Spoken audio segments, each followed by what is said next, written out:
मेरा नाम परी है। गरीबी हमें किस हाल तक लेकर आ गई थी। मैं और मेरी माँ अपना सर पकड़कर बैठे हुए थे, क्योंकि जिस घर में मैं और मेरी माँ काम किया करते थे वहाँ पर हमारे साथ बहुत बुरा सलूक होता था। वहाँ की मालकिन बहुत ही सनकी मिजाज की थी। वो इंसान को इंसान नहीं समझती थी। वो पहला दिन था जब मैं सफ़ेद रंग के शानदार बंगले के दरवाजे पर पहुंची थी। गेट के पास एक मोटा सा आदमी बैठा हुआ था, जिसने मुझे और मेरी माँ को सर से लेकर पैर तक देखा, जैसे हम इंसान नहीं बल्कि कुछ और ही हों। मेरी माँ ने कहा कि मुझे मालकिन से बात करनी है। उस आदमी ने धीमे शब्दों में कहा। वो कुछ बड़बड़ाता हुआ वहाँ से अंदर चला गया। फिर थोड़ी देर के बाद जब बाहर आया तो कहने लगा कि अंदर चली जाओ। मैं और मेरी माँ अंदर बंगले में चले गए थे और हमें बाहर हॉल में इंतज़ार करने के लिए कहा गया था। चारों तरफ रोशनी ही रोशनी। गर्मी के मौसम में भी बंगले के अंदर दाखिल होते ही ठंडक का एहसास हो रहा था। गर्मी किसे कहते हैं यहाँ पता ही नहीं चल रहा था। फिर थोड़ी देर के बाद एक बड़ी उम्र की औरत आई। ज़्यादा बड़ी उम्र की नहीं थी, लगभग 50 से 55 साल की होंगी। उसने गोल्डन कलर की साड़ी पहनी हुई थी, जो कि दिखने में ही काफ़ी कीमती लग रही थी। बाल खुले, रंग सफ़ेद और हाथों में लाल और गोल्डन कलर की चूड़ियाँ, पैरों में पायल और जूतियाँ तो बहुत ही सुंदर लग रही थी। नाक में छोटी सी नथ थी। ऊपर से तो ये औरत बहुत सुंदर थी। फिर ये बड़े घमंड के साथ चलती हुई आई और सोफे पर बैठ गई। हम दोनों माँ बेटी को ध्यान से देखने लगी। फिर एक नौकरानी ट्रे में जूस का गिलास रखकर लेकर आई और उसके बराबर में रखी टेबल पर रख दिया। उसने हाथ घुमाकर गिलास उठाया और अपने मुंह से लगा लिया। कहने लगी कि बोलो क्या काम है। मेरी माँ ने हाथ जोड़कर कहा कि मालकिन, आपने जो मेरे पति को कर्जा दिया था उसको मैं नहीं चुका सकती। मैं क्या करूं? मेरे पति को बड़ी बीमारी हो गई थी, जिस पर आपने मुझे 5 लाख रुपए कर्ज दिए थे, मगर अब पिछले हफ्ते वो इस दुनिया को छोड़कर चले गए। मैं आपसे क्षमा चाहती हूँ। मैं आपके सामने बड़ी उम्मीदों के साथ आई हूँ। ये मेरी जवान बेटी है परी। आपके आदमी बार बार मेरे घर के बाहर आकर हमें पैसों के कर्ज के लिए तंग कर रहे हैं। मैं आपसे बात करने के लिए आई हूँ कि हमारा कर्जा माफ़ कर दिया जाए। मालकिन ने पहले तो अपनी नज़रें छोटी की और फिर वो कहने लगी कि अच्छा, तो तुम इसलिए यहाँ पर आई हो? तुम कर्जा माफ़ करने की बात करती हो। मेरे पति ने तुम पर तरस खाकर तुम्हें 5 लाख रुपए दिए थे। अब वो विदेश गए हुए हैं। 2 महीने के बाद वापस आएंगे, मगर इस घर के फैसले मेरे हाथ में हैं। इस घर में सब कुछ मेरी मर्जी के मुताबिक होता है। यहाँ किसी का कर्जा माफ़ नहीं होता। अगर तुम्हें 5 लाख रुपए दिए गए हैं तो तुम्हें कुछ भी करके 5 लाख रुपए देने होंगे, चाहे उसके लिए तुम्हें जान ही क्यों ना देनी पड़े। ये सुनकर तो मैं और मेरी माँ खामोश हो गए थे। मेरी आंखों से निकलते हुए आंसू बहने लगे। मेरी माँ ने हाथ जोड़े और कहने लगी कि मैं आपके पैर पकड़ने के लिए तैयार हूँ मालकिन, मैं पैसे नहीं दे सकती। आप तो जानती हो कि मेरा पति ही अकेला कमाने वाला था। अब वो नहीं रहा तो फिर हम दोनों माँ बेटी का गुजारा कैसे होगा? और वैसे भी मेरे पति ने कई सालों तक आपकी गुलामी की है, यहाँ गार्ड की नौकरी की है, हमेशा आपके घर में ईमानदारी से काम किया, तो आप लोगों का इतना हक तो बनता ही है कि आप उसके अंतिम समय में उसके इलाज के लिए कुछ कर सके। इस बात पर मालकिन ने माँ से कहा कि कुछ कर सके? हमारे यहाँ ऐसा नहीं होता। अगर तुम्हारा पति बंगले में ईमानदारी से काम किया करता था तो इसे ईमानदारी के हिसाब से ही तनख्वाह दी जाती थी। वो काम करता था तो उसके पैसे भी लिया करता था, फ्री में काम नहीं करता था यहाँ पर। और हमारे आदमी भी तुम्हें इसीलिए तंग कर रहे हैं क्योंकि मालिक ने तुम्हें पूरे 2 महीने का समय दिया था पैसे लौटाने के लिए, और अब तो महीने का समय भी पूरा हो चुका है। मेरी माँ रोने लगी और कहने लगी कि मालकिन, मेरे पास सच में इतनी बड़ी रकम नहीं है। मैं इतनी बड़ी रकम का बंदोबस्त कैसे करूँगी? मुझ पर थोड़ा तो रहम खाओ। तो मालकिन कहने लगी कि चलो तो फिर ठीक है, तुम पर हमारे 5 लाख रुपए हैं। तुम्हारे पास अभी रकम नहीं है, लेकिन हम तो तुमसे रकम वसूल कर रहेंगे। कर्जा माफ़ तो नहीं होगा। हाँ, अगर बदले में तुम दोनों माँ बेटी यहाँ पर नौकरानी बनकर काम करो तो तुमसे कर्ज के पैसे नहीं लिए जाएंगे। लेकिन छोड़ दिया है कि 5 लाख के बदले तुम्हें पूरे 5 साल तक इस बंगले में नौकरानी बनकर काम करना होगा। यहाँ जो काम तुम्हें दिया जाएगा वही काम तुम्हें करना पड़ेगा। मालकिन की बात पर माँ ने मेरी तरफ देखा और मैंने माँ की तरफ, क्योंकि अब यही एक रास्ता था जिसमें हम मालकिन के आदमियों के जुल्म और उनके पैसों से बच सकते थे। मेरी माँ ने फौरन ही कह दिया कि हम आपकी बात मानने के लिए तैयार हैं।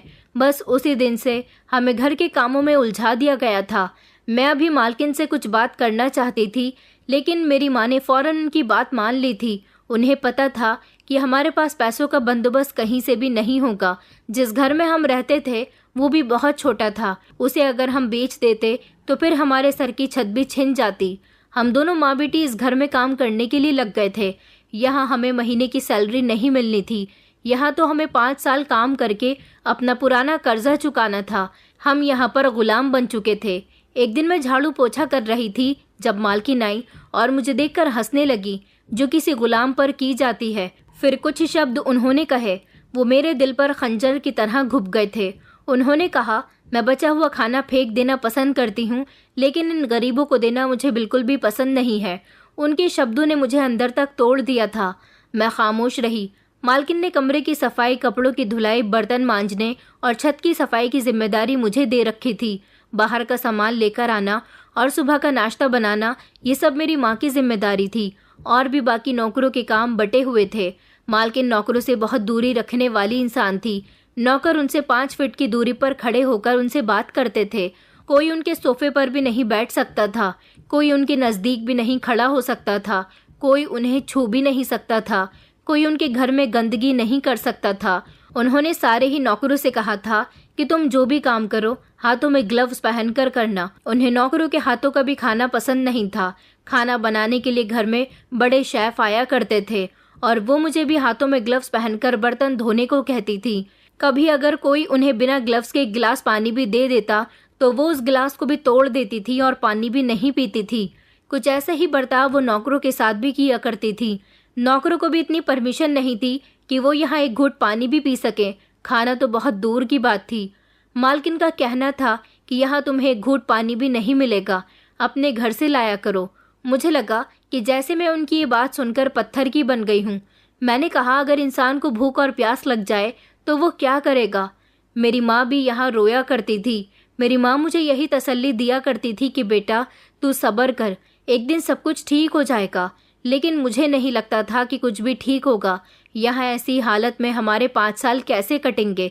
हिम्मत थी मेरे पिताजी को, जो ऐसी औरत के बंगले में नौकरी किया करते थे। तभी तो मेरे पिताजी घर से अपने लिए खाना भी लेकर आते थे और गर्मियों के मौसम में पानी भी लेकर जाया करते थे। मैं अपने पिताजी की मजाक बनाया करती थी कि आपकी मालकिन की आपको कभी कभी कुछ भी खाने को नहीं देती, कि आपको वहाँ पानी भी नहीं मिलता, तो मेरे पिताजी इस बात पर खामोश हो जाते थे। अब जब हम लोग इनके बंगले में नौकरी कर रहे थे तब हमें मालकिन की सारी हकीकत पता चलती जा रही थी। सच कहते हैं कि गरीबों का कोई नहीं होता, गरीबों का सिर्फ ऊपर वाला होता है। इस बंगले में भी यहाँ के नौकरों का कोई नहीं था। मालकिन नौकरों के किए हर काम पर नजर रखती थी। अगर कोई चीज टूट जाती या कोई भी सामान गलती से गलत दिशा में रख दिया जाता तब भी वो हम पर बहुत डांट मारती थी कि तुम लोगों को काम करने की तमीज नहीं है, जाहिल लोग। मैं और मेरी माँ रोज शाम को थके हारे घर वापस आते तो मेरी माँ मेरे पैर दबाने लग जाती थी। मैं उनसे मना करती थी कि माँ, मेरी तरह आप भी तो थक गई हो, फिर आपको मेरे पैर दबाने की कोई ज़रूरत नहीं है। मगर मैं उनकी बेटी थी, पहली बार ये सब कुछ कर रही थी, इसलिए उनको मुझ पर बहुत तरस आता था। मालकिन तो हमें अपने यहाँ आराम करने देती ही नहीं थी। 1 मिनट को भी अगर कोई नौकर आराम करने लग जाता तो उसे बहुत सारी बातें सुननी पड़ती थी। यही वजह थी कि वहाँ कोई भी नौकर ज़्यादा समय तक टिकता ही नहीं था। मालकिन के गलत बिहेवियर की वजह से लोग वहाँ पर नौकरी करना पसंद नहीं करते थे। सिर्फ कुछ दिन ही नौकरी करते थे और फिर उसके बाद कहीं और नौकरी तलाश कर लिया करते थे। लेकिन हम दोनों माँ बेटी तो ऐसा भी नहीं कर सकते थे। मालकिन इसी बात का फ़ायदा खूब उठाती थी और हम दोनों माँ बेटी को खूब काम दिया करती थी। हमें यहाँ आए हुए अभी 4 दिन गुजरे थे। 4 दिन पहले जो मैंने इस घर में 2 नौकरानी और 3 नौकर देखे थे, अब सिर्फ 1 नौकरानी और 2 नौकर थे और उन लोगों के ऊपर का काम भी हम दोनों माँ बेटी के कंधे पर आ गया था। एक दिन मैं किचन की सफाई कर रही थी। मुझे बहुत तेज़ भूख लग रही थी क्योंकि मालकिन के यहाँ हमें सुबह सवेरे 7 बजे ही आना होता था। अगर हम 1 मिनट भी लेट आते तो मालकिन हमें बहुत ज़्यादा बातें सुनाया करती थी। उनकी बातों से बचने के लिए हम दोनों 6 बजे उठ जाते थे, जल्दी ही नाश्ता कर लिया करते थे और फिर फौरन मालकिन के बंगले के लिए निकल जाते थे। और फिर काम करते करते शरीर की एनर्जी ख़त्म हो जाती थी, जिसकी वजह से भूख लगनी शुरू हो जाती थी। उस दिन मैं हाथों में ग्लव्स पहनकर फ्रिज साफ कर रही थी जब मुझे फ्रिज में खाना रखा हुआ दिखाई दिया। खाने की बहुत अच्छी खुशबू आ रही थी। पनीर की सब्जी और गट्टे की सब्जी रखी हुई थी, शायद कल की बची हुई थी। मेरे दिल में ख्याल आया कि मैं इसे निकाल लेती हूँ और हम दोनों माँ बेटी घर से बाहर जाकर कहीं बैठकर ये खाना खा लेंगे। लेकिन इतने में ही मालकिन की आवाज़ आई, परी, फ्रिज में जो बचा हुआ खाना रखा है उसे फेंक दो, हमें बासी खाना खाने की आदत नहीं है। मैं मालकिन के पास गई और कहने लगी कि मालकिन, ये खाना तो बिल्कुल ठीक है, अगर आप मुझे इजाज़त दो तो ये खाना मैं और मेरी माँ ले लेते हैं। उन्होंने गुस्से भरी नज़र मेरी तरफ डाली और कहा, क्या कहा? ये खाना तुम खाओगी? पता है इस खाने की कीमत कितनी है? इतनी कि तुम अगर पूरे महीने भी तुम दोनों माँ बेटी मिलकर यहाँ नौकरी करो तब भी ऐसा स्वादिष्ट और महंगा खाना अपने घर में नहीं बना सकोगी। पता है जो शेफ़ हमारे घर पर खाना बनाते हैं उनकी सैलरी कितनी है? उन्होंने दिल में मुस्कुराहट को उछला और कहने लगी कि तुम्हारी औकात नहीं इस खाने को खाने की। तुम लोग तो बचा हुआ खाने को भी तैयार हो जाते हो, इसे बाहर कचरे में फेंक दो। मैं चुपचाप खाना लेकर बाहर आ गई थी। दोपहर के 2 बज चुके थे। भूख और बुखार से शरीर पिघल रहा था। माथे पर हाथ रखती तो ऐसा लगता जैसे अंगारे दहक रहे हों। गला सूख रहा था। इतने में ही मेरी माँ मेरे पास आ गई और कहने लगी कि बेटा, मालकिन तुझ पर क्यों बरस रही थी? मैंने कहा, कुछ नहीं माँ, बस अमीर लोगों के पास ज़्यादा पैसे आ जाते हैं तो उन्हें बचा हुआ खाना भी बोझ लगने लगता है। मैंने खाना डस्टबिन में डालते हुए कहा। माँ ने मेरा हाथ पकड़ा। वो मुझे तसल्ली देना चाहती थी, लेकिन उन्हें पता चल गया कि मुझे तो बहुत तेज़ बुखार है। उन्होंने कहा कि बेटा, ये तुझे क्या हो गया? तेरी तो सांस फूल रही है और बुखार है। तू एक काम कर, घर जाकर आराम कर। मैं यहाँ से निपटकर तेरे लिए दवाई लेकर आ जाऊंगी। मैं मालकिन से बात कर लूँगी कि तेरी तबीयत ठीक नहीं है। मैंने कहा, नहीं माँ, आप जानती हो ना कि वो औरत किसी पर रहम नहीं करती, उससे बात करनी बेकार है। मेरी माँ की आंखों में नमी आ गई थी। वो समझ गई थी कि आज हम लोग कितनी बड़ी बेबसी से गुजर रहे हैं। यहाँ तो हम मजबूरी में भी एक दिन की छुट्टी तक नहीं कर सकते थे। मेरी माँ ने मुझे प्यार किया और फिर हम दोनों वापस अपने काम में लग गए। मैं काम तो कर रही थी मगर मेरा शरीर लड़खड़ा रहा था। आंखों के सामने अंधेरा सा आ रहा था। मालकिन ने ढेर सारे काम बता दिए। छत की जाकर सफाई करो, पत्ते बहुत आ गए हैं।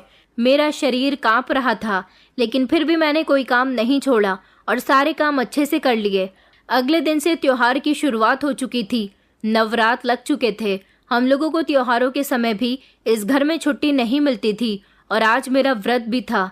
हालांकि कल से मेरी तबीयत ठीक नहीं थी, लेकिन मुझे फिर भी यहाँ काम करने के लिए आना पड़ा था। माँ ने भी नवरात्रि का व्रत रखा था। हम दोनों माँ बेटी वैसे भी यहाँ भूखी रहती थी। शाम को सारे काम से निपटकर जब मैं डाइनिंग टेबल की तरफ गई तो देखा कि मालकिन अपना व्रत खोल रही थी। मैंने मालकिन से कहा कि मालकिन, आपकी बड़ी मेहरबानी होगी अगर मुझे थोड़ा सा पानी दे दें, तो मुझे भी अपना व्रत खोलना है। माँ तो व्रत की तैयारी करने के लिए जल्दी ही घर चली गई थी। उस दिन मालकिन का भी व्रत था, इसलिए उन्होंने उन पर रहम किया और उन्हें जल्दी छुट्टी दे दी थी, मगर कहा था कि परी यहाँ से नहीं जाएगी, परी अपने टाइम पर ही जाएगी। जिस पर माँ खामोश हो गई और मैंने भी माँ से कहा कि माँ, आप मेरी सिफारिश मत लगाओ, आप चली जाओ और घर जाकर आराम करना। मैं यहाँ काम कर लूँगी और घर आकर व्रत खोल लूँगी। मैंने मालकिन से जब एक गिलास पानी मांगा और कहा कि व्रत खोलने का टाइम हो गया, मुझे थोड़ा सा पानी दे दीजिए, मेरी तबीयत ठीक नहीं है, आपकी बड़ी मेहरबानी होगी। उन्होंने मेरी तरफ देखा जैसे मैंने कोई बहुत बड़ी गलती कर दी हो, फिर अपने सामने गिलास में रखा हुआ पानी लेकर ज़मीन पर डालने लगी और कहने लगी कि तुम्हें नहीं पता कि हमारे यहाँ का पानी भी कितना कीमती है। तुम्हारी औकात नहीं है कि तुम इस पानी को पी सको। मैंने सिर्फ इतना कहा कि मालकिन, डरिए ज़रा, नवरात्रि के महीने में आप मुझे पानी नहीं दे रही हैं, आपके साथ अच्छा नहीं होगा। मेरे मुंह से ये शब्द निकले ही थे कि मालकिन का चेहरा गुस्से से लाल हो गया। उन्होंने झट से हाथ उठाया और मेरे गाल पर एक जोरदार थप्पड़ मार दिया। मेरा पूरा शरीर झंझना उठा था। उन्होंने कहा कि तुम मुझे भगवान से डरा रही हो। तुम जैसी घटिया नौकरानियाँ अब मुझे समझाएंगी कि क्या सही है और क्या गलत। मेरे घर से अभी और इसी समय निकल जाओ। मैं खामोश खड़ी रह गई थी। उनकी आवाज़ गूंज रही थी जैसे हर दीवार मेरा मजाक उड़ा रही हो। मैंने कुछ नहीं कहा और पीछे हटी और दरवाजे की तरफ चल पड़ी। फिर उन्होंने ये भी कह दिया था कि कल से यहाँ काम पर मत आना और अपनी माँ से कह देना कि हमारी रकम हमें दे दे, वरना अच्छा नहीं होगा। मेरे पैर तो ज़मीन में धंस गए थे। ये एक थप्पड़ नहीं था, ये मेरी खुददारी पर एक वार था। वो रकम जो मेरे पिता के इलाज के लिए ली गई थी, उसके लिए बार बार मुझे और मेरी माँ को परेशान किया जाता था। मेरे अंदर अंधेरा छा गया था। मैं घर के लिए निकल गई थी। जैसे ही धीमे कदमों से उदास चेहरा लेकर घर पर पहुंची तो माँ समझ गई कि ज़रूर मालकिन के घर पर कुछ ना कुछ हुआ है। उन्होंने मुझसे पूछा तो मैंने उनको सब कुछ बता दिया। मेरी आंखों से आंसू नहीं रुक रहे थे। माँ कहने लगी कि बेटा तू फिक्र मत कर, कल मैं मालकिन से बात करूंगी और उनसे कहूंगी कि परी से गलती हो गई, वो तुझे माफ़ कर देंगी। मैंने कहा माँ, आप उस औरत को जितना अच्छा समझती हो वो बिल्कुल भी वैसी नहीं है। माँ ने कहा कि बेटा हमें कुछ ना कुछ तो करना ही होगा। जब तक 5 साल पूरे नहीं हो जाते तब तक तो हमें वहाँ काम करना ही है। अगले दिन मैं और माँ काम करने के लिए गए तो हमारी सोच के मुताबिक मालकिन गुस्से से भरी पड़ी थी और हम दोनों को बंगले से निकल जाने को कह रही थी, मगर मेरी माँ ने उनके पैरों में गिरकर माफ़ी मांगी। अपनी माँ को उनके पैरों में देखकर मुझे बहुत गुस्सा आ रहा था और अपनी तकदीर पर रोना भी आ रहा था। अगर हमारी तकदीर अच्छी होती तो शायद हमें इस घमंडी औरत के कदमों में बैठकर रोना न पड़ता। मेरी माँ को मेरे गाल पर लगे थप्पड़ की तकलीफ का भी खूब अंदाज़ा था, लेकिन उनके पास खामोश रहने के अलावा कोई दूसरा रास्ता नहीं था।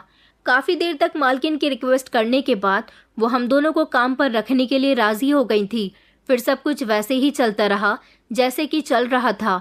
उस दिन जिस दिन मेरी माँ ने मालकिन के आगे रिक्वेस्ट की थी, मैंने उस दिन सोचा था कि दुनिया सिर्फ वो नहीं जो हम समझते हैं।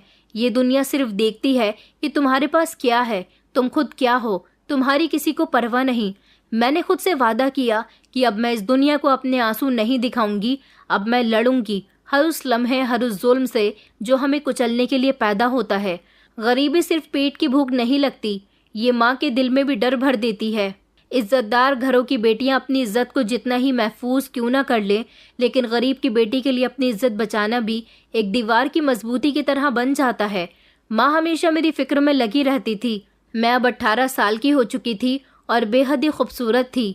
हर माँ अपनी बेटी के जवान होने के बाद अपनी आंखों में उसकी शादी के सपने सजाने लग जाती है, लेकिन मेरी माँ तो अपनी धुंधली आंखों में इस सपने को देख भी नहीं सकती थी, क्योंकि जब तक 5 साल पूरे नहीं हो जाते तब तक मेरी शादी भी नहीं हो सकती थी। मालिक को गए हुए 2 महीने पूरे हो चुके थे। हमें मालिक से थोड़ी सी उम्मीद थी कि जब वो यहाँ आएंगे तो उन्हें हम पर थोड़ा तरस आएगा, लेकिन वो इंसान भी बहुत घमंडी था, बिल्कुल अपनी पत्नी के जैसा था। वो घर के अंदर दाखिल हुए तो उन्होंने हम पर एक नज़र भी नहीं डाली। वो हमारी रिक्वेस्ट क्या सुनते। मेरी माँ अक्सर मेरे पास बैठकर मेरा सर दबाते हुए कहती कि बेटा सब्र कर, अंधेरे के बाद उजाला ज़रूर होता है। मैं चुपचाप उनके शब्दों को सुनती रहती थी और दिल में खामोशी से ख्वाहिश पालती रहती थी कि काश कोई ऐसी जगह हो जहां हम जैसे लोगों को भी इज्जत मिलती हो। मालिक ज़्यादातर अपने काम में लगे रहते थे और मालकिन या तो वो अपना सारा समय नौकरों पर गुस्सा करने में निकालती थी या फिर अपनी सहेलियों के साथ गप्पे मारने में। उनकी सहेलियां घर में भी पार्टी करने के लिए आया करती थी। फिर कुछ समय के बाद हमें पता चला कि मालकिन का एक जवान बेटा भी है जो विदेश में रहता है।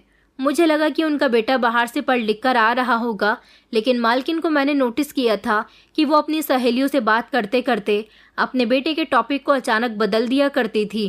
फिर एक दिन मैंने उनको अपनी एक सहेली से बात करते हुए सुना कि उनका बेटा अमेरिका में उनके भाई के यहाँ रहता है, जहाँ पर उसका इलाज चल रहा है। फिर एक दिन अचानक गेट पर गाड़ी रुकी। शायद मालिक एयरपोर्ट से अपने बेटे को लेकर आ रहे थे। सबसे पहले मालिक गाड़ी से उतरे और फिर एक दुबले पतले शरीर का लड़का जिसके काले बाल माथे पर बिखरे हुए थे, आंखों में अजीब सा खालीपन था, चाल में झिझक थी, जैसे जमीन पर नहीं बल्कि किसी धुंध पर चल रहा हो, और सबसे ज्यादा उसकी नजरें जैसे किसी गहरी खाई से झांक रही हों।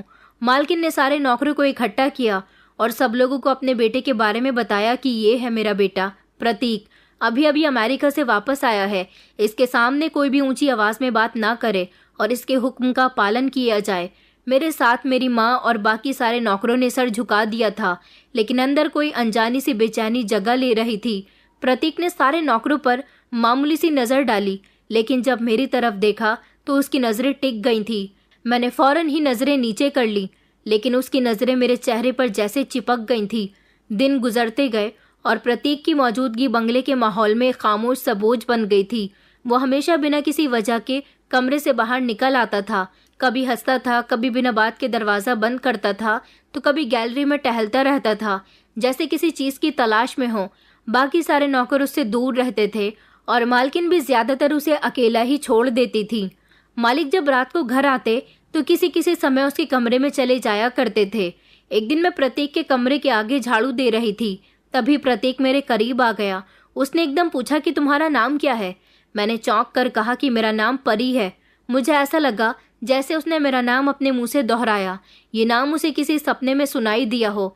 फिर वो हंसने लगा और कहने लगा कि परी, परी तो आसमान में रहती है। तो फिर तुम यहाँ पर क्या कर रही हो? मैं कुछ नहीं बोली और खामोश रही, मगर मेरा दिल धड़कने लगा था। उसके शब्दों में अजीब सा बचपन भी था, पागलपन ही, और कहीं कहीं एक ऐसा अंधेरा जो इंसान को निगल सकता है। फिर दिन ब दिन वो मेरी मौजूदगी में ज़्यादातर समय गुजारने लगा। एक दिन मैं छत पर कपड़े सुखाने के लिए गई थी कि अचानक मुझे उसकी आवाज़ आई। उसने कहा कि तुम बहुत सुंदर हो। मेरे हाथ में पकड़ा कपड़ा अचानक ज़मीन पर गिर गया। मैंने पलटकर उसकी तरफ नहीं देखा, सिर्फ कहा कि आप यहाँ से जाइए। उन्होंने कहा कि तुम सच में मुझे बहुत अच्छी लगती हो। ऐसा लग रहा था जैसे वो खुद से बात कर रहा हो। तभी अचानक मालकिन छत पर आ गई और हमें एक साथ देखकर चिल्लाने लगी। उन्होंने प्रतीक से कहा, प्रतीक, मैं तुम्हें ढूंढती हुई यहाँ तक आई हूँ। तुम यहाँ छत पर क्या कर रहे हो? चलो जाओ यहाँ से। फिर उन्होंने मेरी तरफ देखा और कहने लगी, तुम्हें क्या समझाया था मैंने कि मेरे बेटे से दूर रहना, उसके करीब आने की कोशिश मत करना। वो ठीक नहीं है, उसकी तबीयत खराब है। मगर तुम तो ठीक हो ना? तुम्हारी अकल कहाँ चली गई थी? मैंने नज़रें झुका ली, लेकिन अंदर से दिल में सवाल उठा कि अगर वो ठीक नहीं है तो मुझे उससे दूर क्यों रखा जा रहा है? और वो खुद भी बार बार मेरे करीब आने की कोशिश करता था, मुझसे बातें करता था। मेरे दिल में एक अनजानी सी दहशत बैठ चुकी थी। एक दिन प्रतीक ने मुझसे साफ कह दिया कि मैं तुम्हें पसंद करने लगा हूँ। तुम हर समय मेरे आसपास रहा करो, मेरे कमरे की सफाई भी तुम ही किया करो, मेरे लिए खाना भी तुम ही बनाया करो। मुझे तुम्हारी आवाज़ बहुत पसंद है। मैंने हिम्मत करके मालकिन से कहा कि मालकिन, मैं सब काम कर लूँगी, लेकिन प्रतीक साहब के कमरे में अकेली नहीं जाऊँगी। मालकिन ने आंखें तंग करके मेरी तरफ देखा, जैसे मैंने कोई हद पार कर दी हो। उन्होंने कहा कि मेरा बेटा बीमार है और अगर तुम उसकी आज्ञा का पालन नहीं करोगी तो मैं तुम्हें और तुम्हारी माँ को यहाँ से निकाल दूंगी। फिर सोच लेना कि तुम्हें रकम का बंदोबस्त कैसे करना है। अब मामला सिर्फ नौकरी का नहीं रहा था, ये मेरी इज्जत, मेरा सुकून, मेरी सांसों का सवाल बन चुका था। हर दिन अब मेरे लिए एक नया इम्तिहान बन गया था। मुझे हर लम्हा लगता था जैसे किसी ने मेरे आसपास दीवारें खड़ी कर दी हैं। मैं न चाह कर भी प्रतीक साहब के कमरे में जाया करती थी। मैं देखती थी कि मेरे जाते ही वो बहुत खुश हो जाते थे, उनके चेहरे पर मुस्कान फैल जाती थी और वो मुझसे कहते थे कि तुम मुझे अपने हाथों से खाना खिलाओ, मगर मैं ये सब कुछ नहीं कर सकती थी। फिर मुझे याद आया, अगर मैंने उनकी बात नहीं मानी तो मालकिन मुझे और मेरी माँ को यहाँ से निकाल देंगी और फिर वही पैसे। मैं मजबूर थी और फिर जैसा प्रतीक साहब मुझसे कहा करते थे मैं वैसा ही करने लगी थी। मेरी आंखों से आंसू निकलते थे, लेकिन मेरे पास कोई दूसरा रास्ता नहीं था। प्रतीक साहब का इस घर में होना मेरे लिए एक मुसीबत बन गया था। वो एक साए की तरह मेरी ज़िंदगी में दाखिल हो गए थे और उनके साए के नीचे मैं दबी जा रही थी। लेकिन मैं जानती थी कि ये सिर्फ शुरुआत है और कुछ तो ज़रूर होने वाला है। खुश्क नज़रें शब्दों से ज़्यादा तेज़ होती हैं, वो शरीर को नहीं आत्मा को नोचती हैं। प्रतीक की नज़रें भी ऐसे ही थीं, खामोश मगर अंदर तक घायल कर देने वाली। उस दिन की सुबह बहुत मामूली सी थी, लेकिन मेरे अंदर एक अजीब सी घुटन का एहसास था। मैं और माँ जब बंगले पहुँचे तो मालिक और मालकिन घर पर नहीं थे। नौकरों ने बताया कि मालकिन बाजार गई हुई हैं और मालिक ऑफिस। मालकिन थोड़ी देर में आ जाएंगी। मुझे और मेरी माँ को थोड़ी राहत महसूस हुई थी। माँ अपने काम में बिजी हो गई और मैं भी झाड़ू लगाने के लिए झाड़ू हाथ में ले चुकी थी। अभी मुझे सफाई लगाते हुए कुछ देर ही हुई थी कि अचानक मुझे प्रतीक की आवाज़ सुनाई दी, परी, मेरे कमरे की सफाई भी कर दो। मैं फौरन चौंक गई। मैं हमेशा उनके कमरे में जाने से बहुत कतराती थी, लेकिन आज उनकी आवाज़ में एक ज़बरदस्ती थी, एक हुक्म था जो इनकार बर्दाश्त नहीं करता। मैंने धीरे से कहा कि प्रतीक साहब, अगर आप कुछ देर के लिए बाहर चले जाएंगे तो मैं सफाई कर दूंगी। वो दरवाजे पर आकर खड़े हो गए। उन्होंने मुझे ध्यान से देखा, फिर कहने लगे कि मैं बाहर क्यों जाऊं? तुम मेरे कमरे की सफाई कर रही हो ना कि मेरे दिल की। उनके शब्द सुनकर मेरे शरीर में डर की लहर दौड़ गई थी, मगर मैं जानती थी कि इनकार का मतलब मालकिन का गुस्सा। मैं चुपचाप कमरे के अंदर दाखिल हुई। कमरे में एक अजीब बदबू आ रही थी, जैसे दवाइयों की हो। एक तरफ किताबें बिखरी हुई थी और दीवार पर एक शीशा जिसने मेरी थकन भरी शक्ल कैद हो गई थी। मैं सफाई करने लगी, झाड़ू मारने लगी। प्रतीक साहब मुझे वहीं बिस्तर पर बैठकर देखने लगे। मैं जानबूझकर बार बार उनसे अपनी नज़रें चुरा रही थी। अचानक उन्होंने कहा कि परी, क्या तुमने कभी आईना देखा है? मैंने चौंक कर उनकी तरफ देखा और कुछ नहीं कहा। तो वो कहने लगे कि तुम बहुत ही सुंदर हो, तुम्हारी आंखें भी बहुत प्यारी है। ऐसा लगता है जैसे खामोशी में बात कर रही हैं।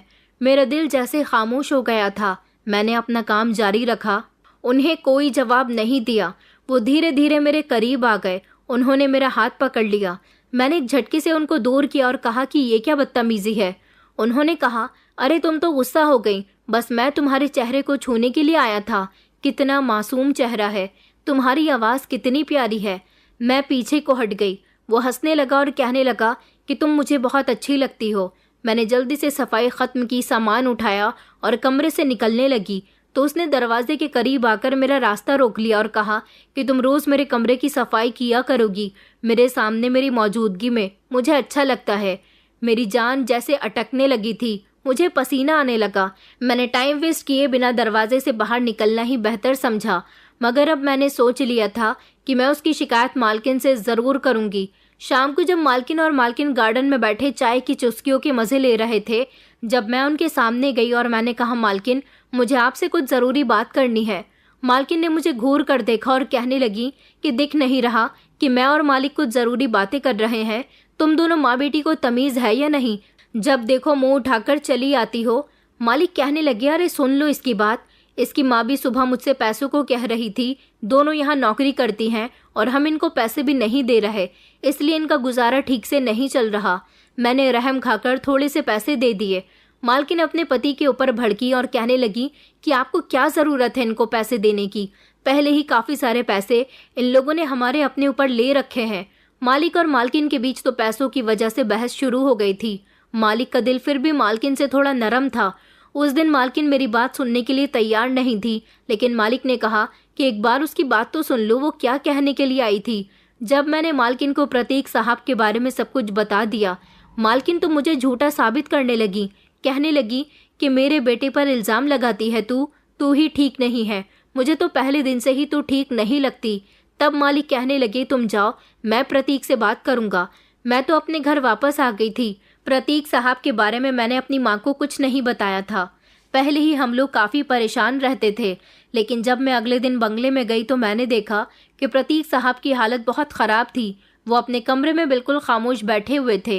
एक नौकरानी ने मुझे बताया कि सुबह मालकिन ने प्रतीक साहब को बेल्ट से मारा है। जब मालिक काम पर चले गए तब मैंने कहा, क्यों? उन्होंने ऐसा क्यों किया? अपने ही बेटे पर हाथ क्यों उठाया?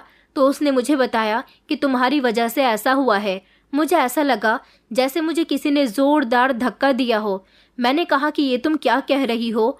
तो नौकरानी ने मुझे बताया कि आज सुबह मालिक ने प्रतीक साहब से पूछा कि कल तुमने परी के साथ बदतमीज़ी क्यों की थी।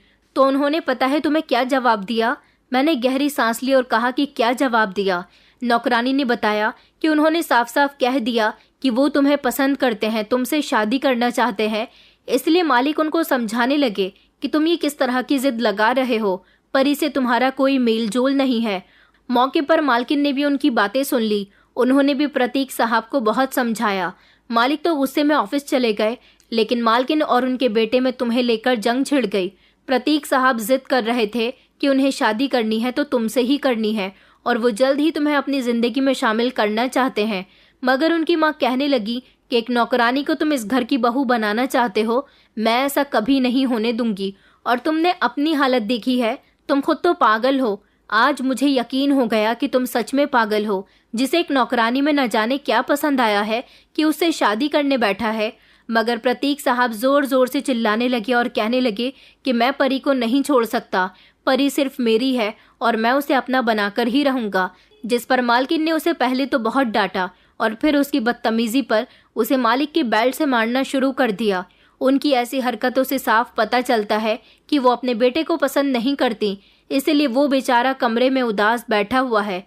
अब बताओ, ये सब कुछ तुम्हारी वजह से ही हुआ है ना? ये सब सुनकर तो जैसे मेरे होश उड़ गए थे। मुझे ऐसा लग रहा था जैसे किसी ने मेरे शरीर से जान खींच ली हो। मैं फौरन प्रतीक साहब के कमरे में गई। वहां जाकर देखा तो उनका लाचार वजूद बिस्तर पर पड़ा हुआ था। मुझे उन्हें देखकर बहुत तरस आया। मैं उनके करीब गई और कहने लगी, ये सब आपने क्यों किया? तो उन्होंने कहा कि मैंने तो वही किया जो मुझे ठीक लगा। मेरी माँ ने ही मुझ पर हाथ उठाया। वो बहुत बुरी औरत है। मैं जानता हूँ कि उनका बर्ताव तुम्हारे साथ और तुम्हारी माँ के साथ भी अच्छा नहीं रहता, मगर तुम मुझ पर भरोसा करो, मैं सच में तुम्हें पसंद करता हूँ। मैंने कहा, देखिए, अगर आप ऐसे शब्द कहेंगे तो आपकी माँ आपको और मारेंगी। उन्होंने कहा कि तुम मेरी बात को समझती क्यों नहीं हो? लोग मुझे पागल समझते हैं, मगर मैं पागल नहीं हूँ। पता है, बचपन से ही मैं अपने माता पिता के करीब जाना चाहता था, लेकिन उन्होंने अपनी दौलत की वजह से मुझे अपने आप से दूर रखा। मैं अकेलापन अब बर्दाश्त नहीं कर सकता। मुझे किसी के साथ की ही ज़रूरत है। मन करता है कि कोई मुझसे बातें करे, कोई मेरी फिक्र करे, कोई मेरा ख्याल रखे, लेकिन इस घर में मेरा कोई भी ख्याल रखने वाला नहीं है।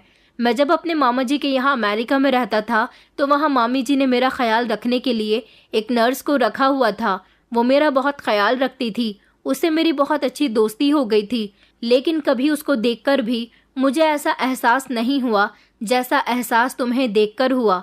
इतना कहकर उन्होंने मुझसे अपना मुंह फेर लिया और कहा कि ठीक है, तुम आइंदा मेरे कमरे में मत आना, मैं तुमसे कुछ नहीं कहूँगा। पता नहीं क्यों आज मुझसे उनका उदास चेहरा देखा नहीं जा रहा था। उनके शरीर पर नील पड़े हुए थे और बाजू भी जख्मों से चूर हो रहे थे। उन्होंने अपने बाजुओं को खुद को बचाने के लिए इस्तेमाल किया होगा, मगर मालकिन ने उन पर रहम नहीं खाया।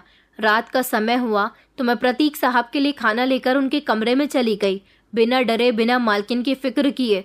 मालकिन कहती थी कि मैं उनके बेटे से दूर रहूं, वो पागल है, मगर आज जब मैं उनके कमरे में खाना लेकर गई तो उन्होंने मेरे साथ कुछ इस तरीके की बातें की जिन्हें सुनकर मुझे लगा कि नहीं, वो पागल नहीं है। वो तो मेरे साथ बहुत नरमी से पेश आ रहे थे। धीरे धीरे बात करते करते मुझसे फिक्र जताने लग जाते थे और अब मैं इसी तरह चुपके चुपके प्रतीक साहब से मिलने लगी थी। बस उस दिन के बाद से मुझे उनका साथ अच्छा लगने लगा था। प्रतीक साहब अब मेरे लिए डटकर अपने माता पिता के सामने खड़े होने वाले थे। एक दिन उन्होंने अपनी माँ की डांट का सामना किया और उनसे कह दिया कि वो मुझसे शादी करके ही रहेंगे और मुझे इस घर में जगह दिलवाएंगे, क्योंकि उनकी माँ मुझ पर बहुत जुल्म करती है। जिस पर मालकिन और भी भड़क गई और उन्होंने कहा कि मैं इस लड़की को यहाँ से निकाल कर ही रहूंगी। अब ये बात मेरी माँ के सामने भी आ गई थी। मैं भी प्रतीक साहब से शादी नहीं करना चाहती थी, मैं तो बस उनके साथ हमदर्दी जता रही थी, लेकिन उन्होंने तो जिद बांध ली थी। उनके घर में अभी यह हंगामा हो रहा था जब अचानक मालकिन का फ़ोन बजने लगा और उन्हें फ़ोन पर पता चला कि उनके पति का एक्सीडेंट हो गया। उन्हें शहर के सबसे महंगे और बड़े अस्पताल में एडमिट करवाया गया था। मालकिन जल्दी से गाड़ी में बैठकर ड्राइवर के साथ अस्पताल में चली गईं। प्रतीक साहब भी घबरा गए थे। फिर पता चला कि मालिक की तो अस्पताल में मौत हो गई। घर का माहौल अजीब सा हो गया था। माँ मुझे कहती थी कि तुम प्रतीक साहब से दूर रहना, तुम मालकिन का गुस्सा नहीं जानती, अगर अब कुछ हुआ तो मालकिन हमें घर से निकाल देंगी। मैंने माँ से कहा, माँ ठीक है, मैं ऐसी वैसी कोई गलती नहीं करूँगी। वैसे भी मालिक की मौत का सदमा मालकिन ने अपने दिल पर ले लिया था। मालिक की अचानक मौत ने सबके दिल को दहला दिया था। मालिक की मौत को कुछ दिन गुजर गए तो मालकिन फिर से अपने असली रूप में आ गई थी। कुछ दिन तक तो उन्होंने घर में उदासी भरा माहौल रखा और खुद दिन भर रोती रहती थी, लेकिन अब उन्होंने नौकरों के साथ फिर से पहले जैसा सलूक करना शुरू कर दिया था। अब की बार उन्होंने मुझे टारगेट बनाया और मुझे घर से निकालने लगी। कहने लगी कि तुम दोनों माँ बेटी यहाँ से निकल जाओ, मुझे तुम्हारी शक्ल भी नहीं देखनी, तुम्हारी वजह से मेरा बेटा मुझसे दूर हो रहा है। मालकिन बेवजह ही मुझ पर भड़कने लगी। मेरी माँ भी उनसे माफ़ी मांग रही थी कि हमें यहाँ से मत निकालो, हम आपका कर्जा कैसे देंगे, मगर मालकिन का कहना था कि मैं कुछ नहीं जानती, अपने आप को बेचो, अपना घर बेचो, कुछ भी करो, मुझे मेरे पैसे चाहिए और तुम लोग यहाँ से निकल जाओ, मैं अब तुम्हें अपने घर में और बर्दाश्त नहीं करूँगी। इतने में ही प्रतीक साहब आ गए और उन्होंने अपनी माँ का सामना किया। उन्होंने मेरा हाथ पकड़कर कहा कि परी और उसकी माँ यहाँ से कहीं नहीं जाएंगी। आपको क्या लगता है कि आप हमेशा इन दोनों को दबाती रहोगी और ये दबती रहेंगी? मालकिन कहने लगी कि तुम तो खामोशी रहो प्रतीक, चलो अपने कमरे में जाओ। प्रतीक साहब ने जोर से चिल्लाकर कहा कि मैं कहीं नहीं जाऊंगा। आपको क्या लगता है कि आप हर बार मुझ पर हाथ उठाओगी? आप हर बार मुझे खामोश कर दोगी? आपने कभी मेरी खुशियों को समझा ही नहीं। मालकिन ने कहा कि प्रतीक, मैं बेल्ट निकालकर फिर से तुम्हें मारना शुरू कर दूंगी। उन्होंने नौकर को आवाज़ लगाई और कहने लगी कि जाओ ज़रा अपने मालिक की पेरिस वाली बेल्ट लेकर आओ, जो बड़ी ही मजबूत चमड़े की है। आज तुम्हारे छोटे साहब की पिटाई उससे होगी। जिस पर प्रतीक साहब कहने लगे कि ठीक है, आपको जो करना है करिए, लेकिन इससे पहले मैं परी से शादी करना चाहता हूँ। प्रतीक साहब की बात सुनकर मैं घबरा गई। मैंने कहा कि नहीं, ऐसा नहीं हो सकता। मैं तो उनसे शादी करने के लिए इनकार कर रही थी, लेकिन उन्होंने तो टेबल पर रखा चाकू उठाया और उससे अपना अंगूठा काटकर मेरी मांग भर दी। ये सब इतनी जल्दबाजी में हुआ कि वहां खड़े सारे लोग ये सब कुछ देखते रहे। प्रतीक साहब ने चिल्लाकर अपनी माँ से कहा कि मैं आपकी धमकियों से डरने वाला नहीं हूँ। अब परी यहाँ से कहीं नहीं जाएगी, क्योंकि अब वो इस घर की बहू बन चुकी है। आपको जो करना है आप कर लीजिए। इतना कहते हुए प्रतीक साहब अपने कमरे में चले गए। मैं वहाँ खड़ी कांप रही थी और दूसरी तरफ मेरी माँ भी आंखें फाड़ फाड़ कर ये सब कुछ देख रही थी। हम दोनों को समझ नहीं आ रहा था कि आखिर आज ये सब कुछ क्या हो गया। इतने में ही मालकिन गुस्से में भड़क उठी और वो भड़कती हुई अपने कमरे में चली गई, मगर मैं रो रही थी। मुझे लगा कि माँ भी मुझे डांटेंगी, मगर माँ ने मुझे आशीर्वाद दिया और कहा कि बेटा, मैं इस शादी से बहुत खुश हूँ। प्रतीक साहब ने जो भी किया बिल्कुल ठीक किया।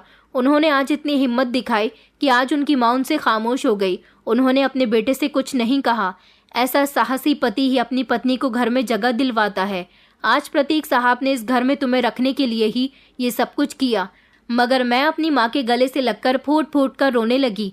मेरे कुछ समझ नहीं आ रहा था। मालकिन ने मुझे स्वीकार नहीं किया था। उन्होंने मुझसे बदला लेने के लिए 2 आदमियों को हमारे घर भेजा था, जो मुझे और मेरी माँ को धमकाने के लिए आए थे कि कल से अगर मैं और माँ बंगले में गए तो हमें घर से बेघर कर दिया जाएगा। उन लोगों ने बंदूक दिखाकर हम दोनों माँ बेटी को बहुत डराया था, जिस पर हम दोनों बहुत डर गए थे और कहा था कि आइंदा बंगले के आसपास भी मत मंडराना। अगर तुम लोग दिखाई दे गई तो तुम्हें इसी बंदूक से उड़ा दिया जाएगा। मैं और माँ फूट फूट कर रोने लगे थे। वो लोग जब हमारे घर से गए तो दिल में थोड़ी तसल्ली हुई थी, वरना तो हम दोनों बहुत डरे हुए थे। मैंने और माँ ने फैसला कर लिया था कि अब हम बंगले में नहीं जाएंगे। अगले दिन 10 बज चुके थे। मैं और माँ डर की वजह से बंगले में नहीं जा रहे थे। फिर अचानक मेरी माँ का फ़ोन बजने लगा, वही फ़ोन जो मेरे पिताजी भी अपने पास रखते थे। छोटा सा मल्टीमीडिया मोबाइल जिस पर प्रतीक साहब का फ़ोन आया। मेरी माँ ने कॉल रिसीव की, जिस पर प्रतीक साहब ने कहा कि आप लोग कहाँ हो, आए क्यों नहीं? माँ की बहुत तबीयत खराब हो रही है। माँ अचानक सीढ़ियों से गिर गई, जिसकी वजह से उनका पैर टूट गया और उनको अस्पताल में भर्ती कराया गया है। माँ को लगा कि प्रतीक साहब हम दोनों को घर बुलाने के लिए झूठ बोल रहे हैं, मगर जब वो बार बार माँ से कहने लगे कि मैं झूठ नहीं बोल रहा और ये बात बिल्कुल सच है, आप अस्पताल में जाकर देख सकती हो, तो माँ अकेले ही अस्पताल में सच जानने के लिए चली गई, जहाँ सच में मालकिन अस्पताल के बिस्तर पर लाचार पड़ी हुई थी। सीढ़ियों से गिरने की वजह से उनका पैर इतनी बुरी तरह से टूट गया था। डॉक्टर ने कहा कि अब वो कभी अपने पैरों पर खड़ी नहीं हो सकेंगी। इन्हें बैसाखी या व्हील चेयर का ही सहारा लेना पड़ेगा। ये सब कुछ बहुत दुख से भरा हुआ था। मालकिन को नौकरानियों की ज़रूरत थी। कुछ समय तक वो अस्पताल में रही और फिर उसके बाद उन्हें घर लाया गया था। प्रतीक साहब ने कहा कि तुम मेरी पत्नी हो, अब तुम्हें इस घर में ही रहना है, मेरा कहना मानना है। माँ का भी यही कहना था कि तुम अब अपने घर जाओ, मालकिन तुम्हारा कुछ नहीं कर सकती, क्योंकि मालकिन खुद अब लाचार हो चुकी है। मालकिन का लाचार शरीर अब उनकी लाचारी की गवाही दे रहा था। ये वही शरीर था जो गरीब लोगों पर बहुत भड़कता था, मगर आज उनके अंदर इतनी भी हिम्मत नहीं थी कि वो अपने सारे काम खुद कर सकें। मैं इस घर में आ गई थी, लेकिन अब मैं प्रतीक साहब की पत्नी थी। उन्होंने मुझे इस घर में पत्नी बनने का हक दिलवा दिया था और कहा था कि मैं जल्द ही तुमसे धूमधाम के साथ शादी करूंगा, हमारी शादी दुनिया देखेगी। ये वही इंसान था जिसको उसकी माँ पागल कहा करती थी, लेकिन मेरे साथ ने उसको नॉर्मल कर दिया था। यहाँ तक कि मालकिन का आधा शरीर भी पैरालाइज हो चुका था, जिसकी वजह से वो ठीक से बोल भी नहीं सकती थी। मगर मुझे मालकिन पर तरस आने लगा था। मैं भले ही प्रतीक साहब के साथ इस घर में रह रही थी, लेकिन मैं अभी भी घर के सारे काम कर रही थी और मैंने साथ ही मालकिन की सेवा करना भी शुरू कर दिया था। ये वही औरत थी जो मुझे और मेरी माँ को पसंद नहीं करती थी, मगर उनका ख्याल रखना, उनकी सेवा करना अब मेरा कर्तव्य बन चुका था। मैंने दिन रात मालकिन की सेवा की।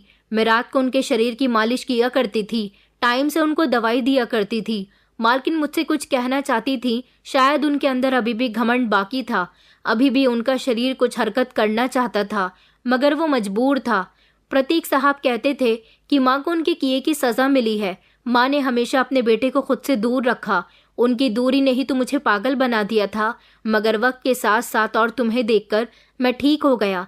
मैंने प्रतीक साहब को अभी अपने नज़दीक आने की इजाज़त नहीं दी थी, क्योंकि हम दोनों की शादी के बारे में अभी दुनिया नहीं जानती थी।